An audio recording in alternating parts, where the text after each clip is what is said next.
মনে পড়ে আমার সেই দিনটির কথা, যখন মামি বললেন, আজ আমার পায়ে মালিশ করে দাও। তার এই কথায় আমি খানিকটা বিস্মিত হয়ে গেলাম। তারপর আমি মামির পায়ে মালিশ করতে শুরু করলাম। হঠাৎ মামি আমার হাত ধরে আমাকে নিজের দিকে টেনে নিলেন। আমি কিছু বুঝে ওঠার আগেই, বন্ধুরা, গল্প শুরু করার আগে একটু মামির সম্পর্কে জানাই। আমার মামির বয়স ৩৫ বছর এবং তিনি খুবই সুন্দর। তার সৌন্দর্যে সবাই মুগ্ধ হয়ে যেত। আমি তার বাড়িতে কাজ করতাম এবং তিনি প্রতিদিন আমার কাছে পায়ের মালিশ করাতেন। আমি চুপচাপ মাথা নিচু করে মালিশ করে যেতাম। একদিন যখন আমি মামির বাড়িতে গেলাম, তখন আমি দরজা নক করতে লাগলাম। অল্প সময়ের মধ্যে একটি মিষ্টি আওয়াজ শুনতে পেলাম, ১ মিনিট আসছি। দরজা খোলার পরে যখন আমি মামিকে দেখলাম, মনে হলো যেন স্বর্গ থেকে কেউ নেমে এসেছে। তার রূপ, উজ্জ্বল ত্বক এবং চকচকে চোখ ছিল অসাধারণ। আমি তাকে দেখে কিছুক্ষণ অবাক হয়ে রইলাম। একদিন পত্রিকা বিলি করতে করতে একটা নতুন বাড়িতে ঢুকলাম। ভিতরে ঢোকার আগে একটু নার্ভাস লাগছিল, কিন্তু দরজা খুলতেই এক মহিলা হাসি মুখে বললেন, ভিতরে আসো, একটু চা খেয়ে যাও। আমার জীবনে আগে কোনো ক্রেতা এভাবে আমন্ত্রণ জানায়নি। সেই মহিলা বেশ ভালো মনের মানুষ মনে হলো।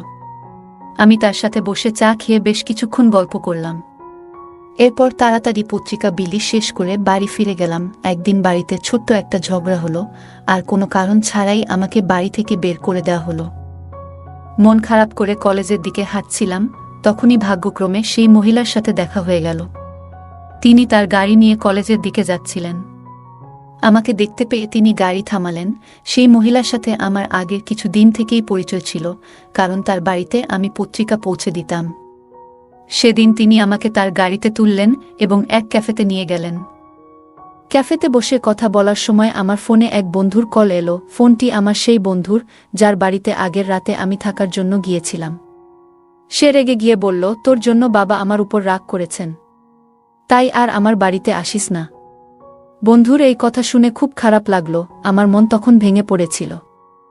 ভাবছিলাম দিনটা যেভাবেই হোক কাটিয়ে দিতে পারবো, কিন্তু রাতে থাকার জন্য তো একটা জায়গা চাই।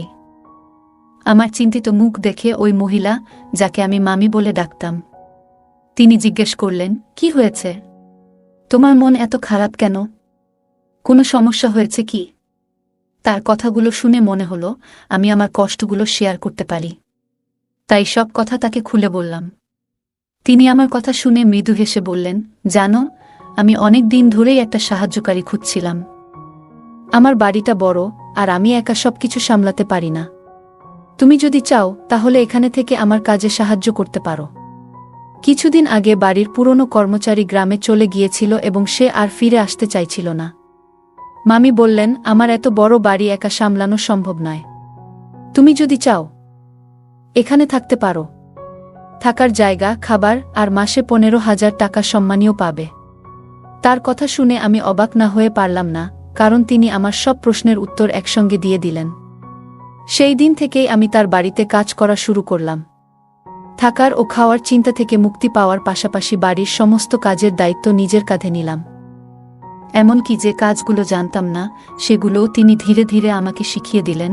একদিন দুপুরে আমি নিজের ঘরে বসে বিশ্রাম নিচ্ছিলাম, তখন তিনি আমাকে ডাকলেন। বললেন, আমার পায়ে ব্যথা হয়েছে, একটু তেল মালিশ করে দাও। বাড়ির অন্য কাজের পাশাপাশি এমন কিছু করতে হবে তা ভাবিনি। তবে তিনি যা বলতেন তা না করার কোনো উপায় ছিল না। প্রায় ১ মাস ধরে তার বাড়িতে কাজ করছিলাম। এই সময়ে কেউ তার স্বামী বা পরিবারের অন্য কোনো সদস্যকে দেখেনি। একদিন কথায় কথায় জানতে চাইলাম, আপনি এত বড় বাড়িতে একা থাকেন কেন? উত্তরে তিনি বললেন, আমার স্বামী বিদেশে থাকেন, খুব কম সময় এখানে থাকেন, তবে প্রতি মাসে খরচের জন্য টাকা পাঠান। মামি দেখতে বেশ আকর্ষণীয় ছিলেন, তার বয়স আনুমানিক ৩৫ হবে। যখন তার পায়ে মালিশ করছিলাম, হঠাৎ তিনি আমার হাত ধরলেন। তারপর হালকা হেসে বললেন, তুমি জানো, যখন থেকে তোমার সঙ্গে আমার পরিচয় হয়েছে, তখন থেকেই তোমাকে আমার নিজের একজনের মতো মনে হয়। গত কয়েকদিন ধরে আমি লক্ষ্য করছিলাম মামি আমার প্রতি কিছুটা আলাদা আচরণ করছেন। একদিন তিনি হালকা হাসি দিয়ে বললেন, তোমার সাথে সময় কাটাতে আমার খুব ভালো লাগে। মনে হয় তুমি আমার পরিবারের কেউ। আমি কিছু বললাম না, শুধু চুপচাপ মাথা নেড়ে সম্মতি জানালাম। সেদিন রাতে তার সঙ্গে ডিনার শেষ করে নিজের ঘরে চলে এলাম। গভীর রাতে আচমকা দরজা খোলার শব্দে ঘুম ভেঙে গেল। ভাবলাম হয়তো কোনো চোর ঢুকেছে। বাইরে গিয়ে দেখি একজন অদ্ভুত পোশাক পরা লোক দাঁড়িয়ে আছে আর মামি তার সাথে কথা বলছেন। লোকটি চলে গেলে আমি জিজ্ঞেস করলাম, কে ছিলেন উনি? মামি হাসি দিয়ে বললেন, ও আমার দূরের এক আত্মীয়। মাঝে মাঝেই আসে টাকা চাইতে। আজও তাই এসেছিল। কথাটা শুনে কিছু না বলে আমি ঘরে চলে যাচ্ছিলাম। তখনই তিনি বললেন, তুমি তো জেগে আছো, তাই একটা কাজ করে দাও। আমার পায়ে একটু তেল মালিশ করে দাও। কারণ আমার পা আজ কেন জানি না অনেক ব্যথা করছে, তাই আমার ঘুম আছে না। আমি কোনো আপত্তি করলাম না, কারণ তার দয়ায় আমি এতদিন মাথা গোজার ঠাঁই পেয়েছিলাম। ধীরে ধীরে তার কথামতো পায়ে তেল মালিশ করতে লাগলাম। তবে কাজের সময় তিনি কিছুটা অস্বস্তিকর আচরণ করতে শুরু করলেন। আমি নিজের আবেগ নিয়ন্ত্রণ করলাম। কারণ চাকরি হারানোর ভয় ছিল, সেই রাতটি আমার জন্য খুব কঠিন ছিল। পরের দিনও তিনি কাজে সাহায্য করতে বলা আমি কলেজে যেতে পারলাম না। একদিন দুপুরে আমি নিজের ঘরে বসে বিভিন্ন বিষয় ভাবছিলাম। তখন হঠাৎ মামি আমার ঘরে এলেন, তার হাতে একটা বড় বক্স খুলে তিনি একটা ট্যাবলেট ফোন বের করে বললেন, তোমার পড়াশোনার জন্য এটা এনেছি। মাঝে মাঝে তুমি কলেজে যেতে পারো না, তাই ঘরে বসেই পড়ার কাজ করতে পারবে। তিনি আমাকে ট্যাব ব্যবহারের উপায় বোঝাতে লাগলেন। কিছুক্ষণ পর তিনি ট্যাবে বিভিন্ন ছবি দেখতে শুরু করলেন। ছবি দেখানোর সময় তিনি মজার কিছু ছবি দেখালেন। আমি খুব একটা কিছু ভাবিনি, কারণ এগুলো সাধারণ কথোপকথন মনে হচ্ছিল।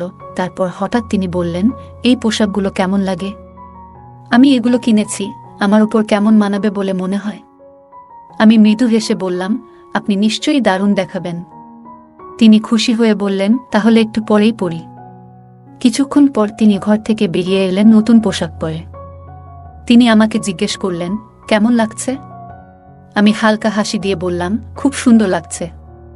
তবে আমি চোখ নামিয়ে রাখলাম, কারণ নিজের আবেগ নিয়ন্ত্রণ করাই সঠিক মনে করলাম। এরপর তিনি আয়নার সামনে দাঁড়িয়ে নিজের পোশাক ঠিক করতে লাগলেন। তার আত্মবিশ্বাস আর নতুন পোশাকের রূপ একদম আলাদা লেগেছিল। আমি ভেতরে ভেতরে খুবই অস্বস্তি বোধ করছিলাম। একদিকে নিজের অনুভূতিগুলো নিয়ন্ত্রণ করার চেষ্টা, আর অন্যদিকে চাকরি হারানোর ভয়। বাড়ি থেকে বের করে দেওয়ার পর এখানেই আমার থাকার সব ব্যবস্থা হয়েছে, তাই এখানে থাকাটাই ছিল আমার জন্য গুরুত্বপূর্ণ। হঠাৎ করে মামি আমাকে জিজ্ঞেস করলেন, তোমার কাছে আমি কেমন লাগছি? আমি কিছুটা নার্ভাস হয়ে বললাম, আপনি খুবই সুন্দর লাগছেন। এই রূপ আপনার স্বামীকে দেখানো উচিত। দেখবেন তিনি বিদেশ থেকে দৌড়ে চলে আসবেন। তিনি আমার কথায় মৃদু হেসে বসলেন, তবে একটু পর মুখ গোমড়া করে বিছানায় বসে পড়লেন। কিছুক্ষণ পর তিনি বললেন, আমার স্বামীকে ভিডিও কলে এই সাজ দেখালেও কোনো লাভ নেই। তার কাছে তার কাজই সব। আমি শান্তভাবে বললাম, আপনি খুবই আকর্ষণীয় একজন মানুষ। তবে আপনার স্বামী হয়তো কাজ নিয়ে বেশি ব্যস্ত। তিনি মৃদু হাসি দিয়ে বললেন, আমার বয়স এখন ৩৫। তবুও তিনি কখনো পরিবার নিয়ে ভাবেননি। আমি এখন একাই জীবনযাপনে অভ্যস্ত, তবে মাঝে মাঝে মনে হয় জীবনে একজন সঙ্গীর প্রয়োজন, যে আমাকে ভালোবাসা এবং আনন্দ দিতে পারবে। তার কথাগুলো শোনার পর আমি আর কোনো কথা বললাম না। মনে হলো তিনি তার মনের কষ্টগুলো ভাগ করে নিচ্ছেন। মামি মৃদু কণ্ঠে বললেন, যদি আমার স্বামী আমাকে সত্যিই বুঝতেন, তবে আজ এই দিন দেখতে হতো না। আমি কারো সমর্থনের জন্য এভাবে অপেক্ষা করতাম না। তার চোখে জল এসে গেল। এরপর বললেন, তোমাকে দেখে আমার বিশ্বাস হয় তুমি কখনো আমাকে হতাশ করবে না। আমি বুঝতে পারছিলাম তিনি হয়তো ধীরে ধীরে নিজের একাকিত্বের কথা শেয়ার করছেন। তিনি সামনের চেয়ারে আধো পোশাকে বসে রইলেন। আমি অস্বস্তি বোধ করছিলাম এবং নিজেকে সামলাতে সেই ঘর থেকে বেরিয়ে এলাম। বুঝতে পারছিলাম সেখানে থাকলে নিজের উপর নিয়ন্ত্রণ রাখা কঠিন হয়ে যাবে। রাতে রান্নাঘরে যখন আমি রাতের খাবার প্রস্তুত করছিলাম, তখন হঠাৎ তিনি রান্নাঘরে এলেন। আমি গরম দুধ আগে থেকেই তৈরি করে রেখেছিলাম। তিনি দুধের পাত্রটি তুলে নিচে রাখছিলেন, কিন্তু অসাবধানতাবশত সেই গরম দুধ আমার পায়ের উপর পড়ে গেল। পা জ্বলে যাওয়ায় আমি যন্ত্রণায় চিৎকার করতে লাগলাম। মামি দ্রুত আমাকে তার ঘরে নিয়ে গেলেন এবং কুলিং ক্রিম দিয়ে আমার পায়ে মালিশ করতে শুরু করলেন। আমি ততক্ষণে সাধারণ প্যান্ট পরা অবস্থায় তার সামনে শুয়েছিলাম, কিন্তু আমার সমস্ত মনোযোগ ছিল পায়ের ব্যথার উপর। পায়ের ব্যথায় অনেক কষ্ট পাচ্ছিলাম। তিনি অনুশোচনায় ভেঙে পড়ে বললেন, তোমার এমন কষ্টের জন্য আমিই দায়ী। আমি আসলেই ভুল করেছি, নিজেকে ক্ষমা করতে পারছি না। তার কথাগুলো শুনে আমি তাকে শান্ত করার চেষ্টা করলাম, কারণ তার চোখে অনুশোচনা স্পষ্ট ছিল। মামি হঠাৎ নিজেকে দোষারোপ করতে লাগলেন এবং নিজের হাত দিয়ে নিজের গালে চড় মারতে শুরু করলেন। এই দৃশ্য দেখে আমি হতবাক হয়ে গেলাম। তখন আমি তার হাত ধরে থামালাম এবং বললাম, আপনার কোনো দোষ নেই। যা হওয়ার ছিল তা হয়ে গেছে। আমরা অতীত বদলাতে পারব না। এখন নিজেকে দোষ দেওয়া বন্ধ করেন। তার চোখ দিয়ে জল গড়িয়ে পড়ছিল। আমি এগিয়ে গিয়ে তার চোখের জল মুছে দিলাম। কিন্তু হঠাৎ তিনি আমার আহত পায়ে হাত রাখলেন আর আমার মুখ দিয়ে যন্ত্রণার শব্দ বেরিয়ে গেল। তিনি সঙ্গে সঙ্গে সরে গেলেন। আমি একজন ২০ বছরের তরুণ আর তিনি ৩৫ বছরের একজন পরিপক্ব নারী। এমন পরিস্থিতি আমি কল্পনাও করিনি। রাতে তিনি আমার জন্য দুধ নিয়ে এলেন এবং আবারও আমার পায়ে ক্রিম লাগালেন। আমার পা খুবই ব্যথা করছিল। দুধ খাওয়ার কিছুক্ষণ পর আমি ঘুমিয়ে পড়লাম, কিন্তু তিনি আমার পায়ের কাছে বসে অনেকক্ষণ ধরে আমার যত্ন নিচ্ছিলেন। পরবর্তী কয়েকদিনে তার যত্নের জন্যই আমার পা দ্রুত সেরে উঠল। যখন আমি পুরোপুরি সুস্থ হলাম, তখন তিনি আমাকে আরও ভালো করে দেখভাল করতে শুরু করলেন। প্রতি রাতেই দুধ খাওয়ার ব্যবস্থা করতেন এবং সবসময় আমার ভালো থাকার জন্য চিন্তিত থাকতেন। একদিন সন্ধ্যায় তিনি আমাকে তার ঘরে ডাকলেন। আমি ঘরে ঢুকে দেখলাম তিনি শুধু একটি তোয়ালে জড়িয়ে আছেন। এই দৃশ্য দেখে আমি খানিকটা অস্বস্তিতে পড়ে গেলাম, কারণ আমি তাকে অনেক সম্মান করতাম। তিনি আমার আশ্রয়দাতা। তিনি তার বিছানার ওপর রাখা শাড়িগুলোর দিকে ইঙ্গিত করে বললেন, আজ আমি তোমার পছন্দের একটি শাড়ি পরব। একটু বাইরে যেতে চাই, তাই তুমি যেটা বলবে সেটাই পরব। আমি শাড়িগুলোর মধ্যে থেকে একটি বেছে দিয়ে বললাম, এটি আপনার জন্য একদম মানানসই হবে। আজ মামির আচরণ খুবই আলাদা ছিল। মনে হচ্ছিল তিনি হয়তো প্রথমবার সাদা সালোয়ার কামিজ পরেছেন। সারাদিন আমাকে সাহায্যের জন্য ডেকে চলেছেন। আমি তার সাজগোজে সাহায্য করছিলাম আর তাকে আরও সুন্দর লাগানোর জন্য তিনি আমার পরামর্শ নিচ্ছিলেন। যখন তিনি সেজে উঠলেন, তখন আমাকে জিজ্ঞাসা করলেন, কেমন লাগছে আমাকে? আমি বললাম, আপনাকে সবসময় সুন্দর লাগে, আজও অসাধারণ দেখাচ্ছে। এই কথা শুনে তিনি আনন্দে আমাকে জড়িয়ে ধরলেন। তারপর তিনি তার ফোন বের করে আমাদের দুজনের কয়েকটি ছবি তুলে নিলেন। আমি কিছুটা অবাক হয়ে ভাবছিলাম, মামি হঠাৎ এইসব কেন করছেন? তখন আমি তাকে বললাম, মামি, আমি মাত্র ২০ বছর বয়সী। আপনি আমার সঙ্গে যা করছেন তা নিয়ে একটু ভাবা উচিত। এই কথা শুনে মামি কিছুটা রেগে গেলেন এবং বললেন, তুমি এত কথা কেন বলছো? আজকের দিনটি আমার জন্য খুবই গুরুত্বপূর্ণ, কারণ আজ আমার জন্মদিন। আমি চেয়েছি এই দিনটি তোমার সঙ্গে উদযাপন করব। এখন আর কোনো প্রশ্ন করবে না। এরপর তিনি আমাকে তার ঘরে নিয়ে গেলেন। ঘরে গিয়ে তিনি মিউজিক চালালেন এবং আমাকে তার সঙ্গে নাচতে বললেন। নাচের সময় হঠাৎ আমার পা ফসকে গেল এবং আমি মেঝেতে পড়ে গেলাম। আমার হাতেও ব্যথা পেলাম। তিনি আমাকে তৎক্ষণাৎ বিছানায় শুইয়ে দিয়ে আমার হাতে মালিশ শুরু করলেন। কিন্তু মালিশ করতে করতে তার আচরণ কিছুটা অদ্ভুত হতে লাগল। আমি পরিস্থিতি বুঝে নীরব থাকলাম এবং তার সাহায্য নিতে থাকলাম। কিছুক্ষণ পর আমি চোখ বন্ধ করলাম, কিন্তু ঘুম আসছিল না। তখন হঠাৎ দেখি মামি একটি গ্লাসে দুধ নিয়ে ঘরে ঢুকলেন। তিনি গ্লাসটি নিজের হাতে ধরে আমাকে খাওয়ালেন। রাতে মামি আমার পায়ের ব্যান্ডেজ খুলে দেখলেন। তিনি জানতে চেয়েছিলেন যে আমার পায়ের জখম কতটা ভালো হয়েছে। পায়ে হাত বুলিয়ে বললেন, এখন তোমার পা আগের চেয়ে ভালো আছে, তবে পুরোপুরি সেরে উঠতে আরও কিছুটা সময় লাগবে। তিনি স্নেহ ভরে আমার হাত এবং পায়ে হাত বুলাচ্ছিলেন। তার এই আচরণে আমি কিছুটা অপ্রস্তুত বোধ করছিলাম। পরের দিন সকালে যখন ঘুম থেকে উঠলাম, তখন নিজেকে মামির ঘরের বিছানায় দেখতে পেলাম। আমি স্নান করার জন্য বাথরুমে গেলাম এবং আয়নায় নিজের গলা ও মুখে কিছু অদ্ভুত দাগ দেখতে পেলাম। আমি ভাবতে লাগলাম, এটি কিভাবে হলো? হয়তো আমার অসাবধানতার জন্য এমন হয়েছে। এরপর থেকে মামি প্রায়ই আমাকে তার ঘরে ডেকে নিয়ে যেতেন। তিনি আমাকে নানান বিষয়ে পরামর্শ দিতেন, কখনো গল্প করতেন, আবার কখনো মজার হিন্দি মুভি দেখাতেন। মাঝে মাঝে রাতে আমার জন্য গরম দুধ নিয়ে আসতেন এবং স্নেহ ভরে খাওয়াতেন। তিনি আমার পরিবারের লোকেদের মতো আমার অনেক যত্ন নিতেন। আর এখন তো আমার সেই পরিবারও আমার খোঁজ নেয় না। তাই এখন মামি আমার কাছেই সব। আমি গত ২ মাস ধরে বাড়ি থেকে দূরে আছি। আমার পরিবার আমাকে খোঁজেনি, এটা ভেবে মন খারাপ হচ্ছিল। তবে মামি আমাকে যত্ন করেছেন, যা আমার মনে শান্তি দিয়েছে। একদিন মামি আমাকে তার পুরনো ফটো অ্যালবাম দেখালেন। সেই ফটোতে তার জীবনের অনেক স্মৃতি ছিল। তিনি বললেন, জীবনের সব সময় দুঃখ থাকলেও এগিয়ে যেতে হয়। তার এই কথাগুলো আমাকে অনুপ্রাণিত করল। সেই দিন থেকে আমি নিজেকে নতুনভাবে গুছিয়ে নেওয়ার সিদ্ধান্ত নিলাম। মামি আমার পাশে ছিলেন এবং তার স্নেহ ও যত্ন আমাকে নতুন পথ খুঁজে পেতে সাহায্য করল। রাত গভীর হয়ে গিয়েছিল। আমি আমার হাতের ব্যথা নিয়ে প্রতিদিনের মতো পাশের ঘরে গেলাম।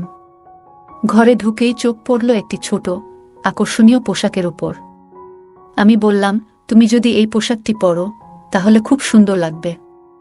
সে আমার কথা শুনে হালকা হাসল, আর কয়েক মুহূর্ত পরে সেই পোশাকটি পরে আমার সামনে এলো। তাকে দেখে একেবারে মোহিত হয়ে গেলাম। এরপর সে প্রতিদিনের মতো দুধের গ্লাস নিয়ে আমার সামনে এলো। আমি গ্লাসটি হাতে নিয়ে পান করলাম। কারণ আমি অসুস্থতার কারণে দিন দিন দুর্বল হয়ে যাচ্ছিলাম, তাই মামি আমার বিশেষ দেখভাল করছিল। আমার শরীর ক্লান্ত থাকায় কিছুক্ষণ পর ঘুম এসে গেল। হঠাৎ ঘুম ভেঙে অনুভব করলাম কেউ যেন আমার খুব কাছে। চোখ মেলতেই দেখি আমি তার পাশে শুয়ে আছি। আমি চুপচাপ ছিলাম, কারণ সেই মুহূর্তে কিছু বলার মতো অবস্থায় ছিলাম না। চারপাশে এক অদ্ভুত নীরবতা। কিছুক্ষণ পরে আবার ঘুমিয়ে পড়লাম। ভোরবেলা ঘুম ভাঙতেই বুঝতে পারলাম আমার হাত আর পা ঠিক নেই। আমার হাত প্লাস্টারে বাঁধা, একটি চোখে ব্যান্ডেজ, আর পা ঠিক মতো নড়ছে না। নিজেকে হুইল চেয়ারে আবিষ্কার করলাম। হঠাৎ লক্ষ্য করলাম একজন মহিলা আমাকে রাস্তায় নিয়ে ঘুরছে। সে পথচারীদের কাছে সাহায্য চাইতে শুরু করল। মহিলাটি বলে উঠল, আমার স্বামী অন্ধ এবং পঙ্গু, দয়া করে কিছু সাহায্য করুন। ঠিক তখনই আমার ভাই সেখানে উপস্থিত হল। তার চোখে আমাকে দেখে স্পষ্ট অবাক হওয়া ফুটে উঠল। ভাইটি মহিলাটির কথাগুলো শোনার পর রাগান্বিত হয়ে তার দিকে এগিয়ে গেল। সে কিভাবে এই অবস্থায় আমাকে নিয়ে এসেছে তা জানতে চাইতে শুরু করল। একদিন সকালে আমি হঠাৎ ঘুম থেকে উঠে বুঝতে পারলাম কিছু একটা অস্বাভাবিক। রাতের ঘটনাগুলো ধীরে ধীরে স্মৃতিতে ফিরছিল। আমি আমার বড় ভাইকে সবকিছু জানালাম এবং তাকে নিয়ে পাশের বাড়ির মামির কাছে গেলাম। বাড়ির কলিং বেল বাজাতেই মামি দরজা খুললেন। তার মুখে অস্বস্তি স্পষ্ট। তিনি বললেন, তুমি এত সকালে এখানে কেন? আমি শান্তভাবে বললাম, আপনি আমাকে যে দুধটি প্রতিদিন দিতেন তাতে কিছু একটা ছিল। আপনি হয়তো ভুল ভেবেছিলেন যে আমি সেটা বুঝতে পারিনি। তবে আমি সবকিছু জানি। মামির চেহারায় আতঙ্ক ফুটে উঠল। আমি বললাম, আপনি যে প্রতিদিন দুধে অদ্ভুত ওষুধ মিশিয়ে আমাকে খাওয়াচ্ছিলেন সেটা আমি আগেই বুঝে গিয়েছিলাম। আমি তখন থেকেই দুধ পরীক্ষা করতে শুরু করি এবং একদিন দেখি আপনি কিভাবে ওষুধ মিশিয়ে দিচ্ছেন। আমি আরও যোগ করলাম, আপনার উদ্দেশ্য বুঝতে পারার পর আমি সেই ওষুধ ফেলে দিয়ে এর পরিবর্তে শর্করাবিহীন সাধারণ ট্যাবলেট ব্যবহার করতাম। সেই কারণেই গত রাতে আমি ঠিকমতো ঘুমাইনি এবং সব ঘটনা স্পষ্ট দেখেছি। মামি আর কোনো কথা বললেন না। আমি আমার ভাইয়ের সাহায্যে পুরো বিষয়টি পরিষ্কার করলাম। আমার ভাই আমাকে বলল, এখন তুমি নিরাপদ আর এই বাড়িতে তোমার আসা বন্ধ করবে। এরপর আমি নিজেকে প্রতিজ্ঞা করলাম, আর কখনো এমন ভুল করব না যাতে কারো ফাঁদে পড়তে হয়। আমি আগে থেকেই আমার অবস্থানের খবর আমার বড় ভাইকে পাঠিয়েছিলাম। তিনি দ্রুত সেখানে পৌঁছে যান এবং তার সঙ্গে এক নারী পুলিশও ছিলেন। মামিকে দেখেই পুলিশ তাকে চড় মারলেন। চড় খাওয়ার পর মামি সব সত্যি কথা বলতে শুরু করলেন। আসল সত্যি হলো, মামির স্বামী বিদেশে ছিলেন না। যাকে তিনি আমার কাছে ভাই হিসেবে পরিচয় করিয়ে দিয়েছিলেন তিনিই তার স্বামী। সে কোনো মানসিক সমস্যাগ্রস্ত ছিল না, বরং মামি এবং তার স্বামী মিলে শিশুদের পাচারের সঙ্গে জড়িত ছিল। তারা শিশুদের শারীরিকভাবে অক্ষম করে ভিক্ষা করতে বাধ্য করত। আমাকেও তারা সেই পথে ঠেলে দিতে চেয়েছিল। মামি আমাকে প্রতিদিন দুধে নেশাজাতীয় ওষুধ মিশিয়ে খাওয়াতেন যাতে আমি অচেতন হয়ে যাই এবং তাদের পরিকল্পনার শিকার হই। কিন্তু আমি সময়মতো নিজের ভাইয়ের সাহায্য নিই। সেই কারণেই আজ আমি মুক্ত। আমার ভাই মামি এবং তার স্বামীকে গ্রেপ্তার করতে সাহায্য করেন। পরবর্তী সময়ে ভাই আমাকে বললেন, তুমি আজ সত্যিই সাহসিকতার উদাহরণ সৃষ্টি করেছ। তবে মনে রেখো, বাইরের পৃথিবীতে অনেক মানুষ আছে যারা শুধু তোমার দুর্বলতার সুযোগ নিতে চায়, কিন্তু তোমার পরিবারই একমাত্র যারা সবসময় তোমার ভালো চায়। আমার ভাই আমাকে সেদিন অনেক গুরুত্বপূর্ণ কিছু বোঝালেন। তিনি বললেন, এই পৃথিবীতে বাইরের মানুষ অনেক সময় আমাদের ক্ষতি করার চেষ্টা করে, কিন্তু মনে রেখো, পরিবারই আমাদের আসল শক্তি, আমাদের নিরাপত্তার ঢাল। তাই কোনো ভুল সিদ্ধান্ত নেওয়ার আগে আমাদের সবসময় পরিবারের কথা মনে রাখা উচিত। ভাইয়ের কথা আমার মনে গভীর ছাপ ফেলল। আমি তাকে কথা দিলাম, আজ থেকে আর কখনো এমন ভুল করব না। আমি পরিবারের পরামর্শ মেনে চলব। ভাই আমাকে জড়িয়ে ধরলেন। আর আমি বুঝতে পারলাম পরিবারের গুরুত্ব কতটা। বন্ধুরা, এই পৃথিবীতে কিছু মানুষ নিজেদের স্বার্থের জন্য এত নিচে নেমে যায় যে তারা ভুলে যায় মানবতার আসল উদ্দেশ্য। কিন্তু যখন তারা সেই ভুল বুঝতে পারে, ততক্ষণে অনেক ক্ষতি হয়ে যায়। আসলে এই পৃথিবীতে আমাদের পাঠানো হয়েছে ভালো কাজ করার জন্য। যদি আমরা সঠিক পথে চলি, তাহলে আমাদের কখনো ভুল করার প্রয়োজন হবে না। সবাই যদি একে অপরের সাহায্যে এগিয়ে আসে, তাহলে পৃথিবীটা আরও সুন্দর হয়ে উঠবে। এই গল্প আমাদের জানায়, কিছু মানুষ লোভের জন্য এত নিচে নেমে যায় যে তারা অন্যদের জীবন ধ্বংস করতেও পিছপা হয় না। গল্পের মামি এবং তার স্বামী শিশু পাচার এবং শারীরিক অক্ষমতার মতো নৃশংস কাজ করত। এটি আমাদের মনে করিয়ে দেয় যে সতর্ক না হলে আমরাও এমন ফাঁদে পড়তে পারি। গল্পের শেষাংশ আমাদের মনে করিয়ে দেয়, আমরা এই পৃথিবীতে এসেছি ভালো কাজ করার জন্য। পরোপকার এবং ন্যায় পথে চললে আমাদের জীবনে কখনো ভুল করার প্রয়োজন পড়ে না। একে অপরকে সাহায্য করলে সমাজ সুন্দর হয়। তাই মানবিক মূল্যবোধ বজায় রাখা প্রয়োজন। গল্পের প্রধান চরিত্র নিজের ভুলগুলো থেকে শিক্ষা নিয়েছে। সে প্রতিজ্ঞা করেছে যে ভবিষ্যতে পরিবারের পরামর্শ ছাড়া এমন কোনো সিদ্ধান্ত নেবে না যা বিপদ ডেকে আনতে পারে। এটি দেখায় যে প্রতিটি ভুল আমাদের জীবনে একটি বড় শিক্ষা দেয়। এই শিক্ষা গ্রহণ করে ভবিষ্যতে আরও সতর্ক হওয়া উচিত। এই গল্পটি আমাদের জীবনে সতর্ক থাকার গুরুত্ব, পরিবারের প্রতি আস্থা, সাহসিকতার মূল্য এবং ন্যায়ের পথে চলার প্রেরণা দেয়া। এটি আমাদের জানায় যে আমরা যতই কঠিন পরিস্থিতির মধ্যে থাকি, বুদ্ধি, ধৈর্য এবং সঠিক পরিকল্পনার মাধ্যমে তা অতিক্রম করা সম্ভব। পাশাপাশি মানবিক গুণাবলী চর্চা করে এবং অন্যায়ের বিরুদ্ধে রুখে দাঁড়িয়ে সমাজে ইতিবাচক পরিবর্তন আনা যায়। গল্পটা কেমন লাগলো জানাতে ভুলবে না। আরও মজার মজার রোমান্টিক গল্প শুনতে চাইলে ভিডিওটি লাইক, শেয়ার এবং চ্যানেলটি সাবস্ক্রাইব করতে এবং বেল আইকনটি ক্লিক করতে ভুলবে না। ধন্যবাদ।